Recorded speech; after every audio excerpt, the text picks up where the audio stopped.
Everyone, आज मैं आपको क्लास 10th हिंदी के पार्ट अपनी अपनी बीमारी का चैप्टर अच्छे से समझाने की कोशिश करूँगी, तो आप मेरे वीडियो को पूरा देखिएगा। अपनी अपनी बीमारी हरिशंकर परसाई द्वारा रचित है, जिनका जन्म 22 अगस्त 1924 को जमानी गांव के जिला होशंगाबाद में हुआ था। इनकी मुख्य रचनाएं हंसते हैं रोते हैं, भूत के पांव पीछे, सदाचार का ताबीज, रानी नागफनी की कहानी, ठिठुरता हुआ गणतंत्र, बोलती रेखाएं, तट की खोज, माटी कहे कुमार कैसे, विकलांग, श्रद्धा का दौर आदि। फर्स्ट पैराग्राफ में लेखक बताते हैं कि वे किसी के घर चंदा मांगने गए हुए थे और चंदा मांगने वाले को देने वाले लेखक के जो साथी थे वे सब जान जाते थे कि कौन चंदा देगा और कौन नहीं देगा। वे एक व्यक्ति के घर गए थे। वहाँ के लोगों ने उनसे कहा कि हम तो खुद ही टैक्स की बीमारी से मर रहे हैं, तो हम आपको चंदा कैसे दें। तो लेखक के मन में एक क्वेश्चन आ गया कि ये टैक्स की बीमारी होती है तो क्या होती है। लेखक सोचने लग गया कि बहुत प्रकार की बीमारियाँ होती है। कैंसर होता है, कालरा होता है, निमोनिया होता है, मलेरिया होता है, जिससे लोग मरते हैं, लेकिन ये टैक्स की बीमारी होती है तो क्या होती है। ये लेखक के मन में ये क्वेश्चन आ गया। वो ये भी सोचने लग गया कि ये कैसी अजीब सी बीमारी होती है जिससे लोग मरते नहीं हैं, जबकि वे बहुत स्वस्थ और प्रसन्न दिखाई देते हैं। लेखक ये भी सोचने लगता है कि ये बीमारी में क्या किसी को मज़ा आता होगा, मतलब जिसको ये बीमारी लगती है क्या उसको इस बीमारी में मज़ा आता होगा कि वे बीमार नहीं होता, जबकि और हट्टा कट्टा और तगड़ा हो जाता है। और इस बीमारी से मरने में कैसा लगता होगा। लेखक के मन में एक और क्वेश्चन आता है कि जब इस बीमारी से लोग मरते हैं तो उन्हें कैसा लगता होगा। फिर वे सोचते हैं कि ये बीमारी टैक्स की बीमारी से लोगों का इलाज लाइलाज है, मतलब इस बीमारी से जो भी लोग ग्रसित होते हैं उनका इलाज क्या होता है, लाइलाज होता है, क्योंकि यह एक अजीब सी बीमारी होती है। वैद्य व चिकित्सकों के पास भी इस बीमारी का कोई इलाज होता ही नहीं है। टैक्स से मरते आदमी की गुहार, मतलब टैक्स से जो मरते हैं वो आदमी अगर किसी के पास हेल्प मांगने के लिए जाते हैं, जैसे कि डॉक्टर के पास जाते हैं, तो डॉक्टर भी उनसे हाथ खड़े कर देते हैं, मतलब डॉक्टर भी उन्हें मना कर देते हैं, क्योंकि उनके पास इस बीमारी का कोई इलाज नहीं है। इस बीमारी का इलाज ना तो होम्योपैथिक में है ना तो एलोपैथिक में है। थर्ड पैराग्राफ में लेखक बताते हैं कि टैक्स की बीमारी की विशेषता यह है कि, मतलब वो टैक्स की बीमारी की विशेषता भी बता रहे हैं, ठीक है, कि टैक्स की बीमारी जिसे लग जाती है वो कहता है हाय हम टैक्स की बीमारी से मर रहे हैं, और जिसे नहीं लगती वो सोचता है कि अरे हमें टैक्स की बीमारी लगती क्यों नहीं है। फिर कितने लोगों की महत्वाकांक्षा होती है, मतलब कितने लोग सोचते हैं कि काश हम टैक्स की बीमारी से मरते, परंतु वे मर जाते हैं किससे, निमोनिया से। बहुत से लोगों और लेखक को उन लोगों पर दया भी आती। लेखक यह भी सोचते हैं कि ये बीमारी मुझे मिल जाती और प्रॉपर्टी भी मिल जाती। लेखक को उन लोगों से ईर्ष्या होती है जो लोग टैक्स की बीमारी से ग्रसित होते हैं। धनी व्यक्ति धन होने के बावजूद भी धनी व्यक्ति को क्या होता है, धन होने के बावजूद भी टैक्स पटाना चाहता है। लेखक कहते हैं कि मैं भी इस बीमारी से मरना चाहता हूँ। जब अखबार में यह खबर छपेगी कि एक लेखक टैक्स की बीमारी से मर गया तो साहित्यकारों का भी यश बढ़ेगा। मतलब लेखक सोचता है कि टैक्स की बीमारी से मैं मर गया तो अखबार में मेरी प्रशंसा होगी, साहित्यकारों का नाम बढ़ेगा।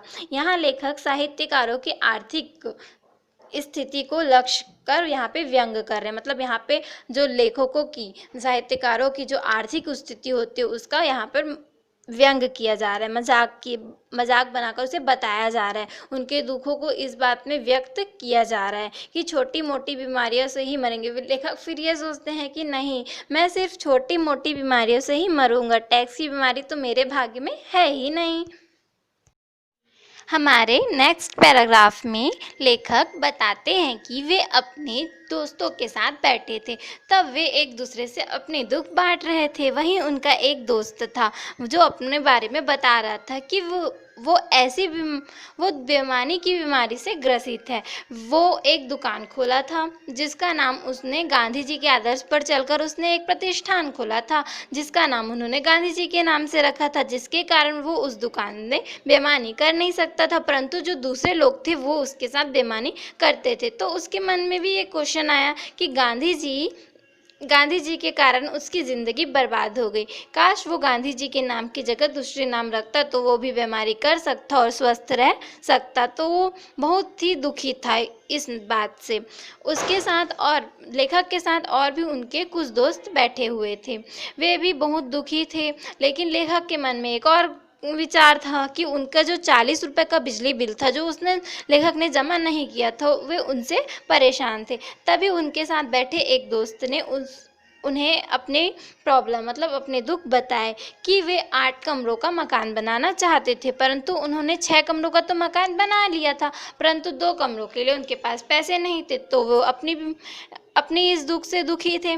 एक और बंधु मतलब एक और फ्रेंड्स उसके पास बैठा था, वो भी अपनी व्यथा बता रहा था कि 50,000 की किताब उसने पुस्तकालय को बेची थी, लेकिन 40,000 की बिकी और 10,000 उसके पास ही रह गई और वे बहुत बड़ी मुश्किल में फंस गए।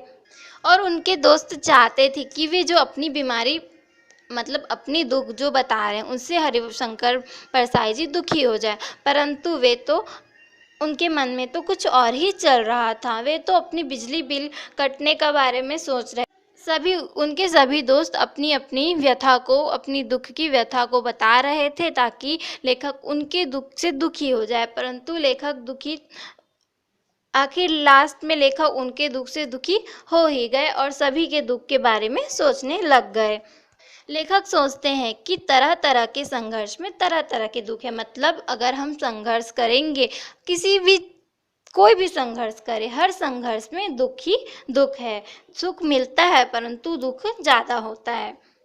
एक जीवित रहने का संघर्ष होता है, मतलब जीने के लिए संघर्ष करना पड़ता है, और दूसरा होता है कि सभी लोग सोचते हैं ना कि वे संपन्न परिवार से बिलोंग करें, तो एक संपन्नता का संघर्ष होता है।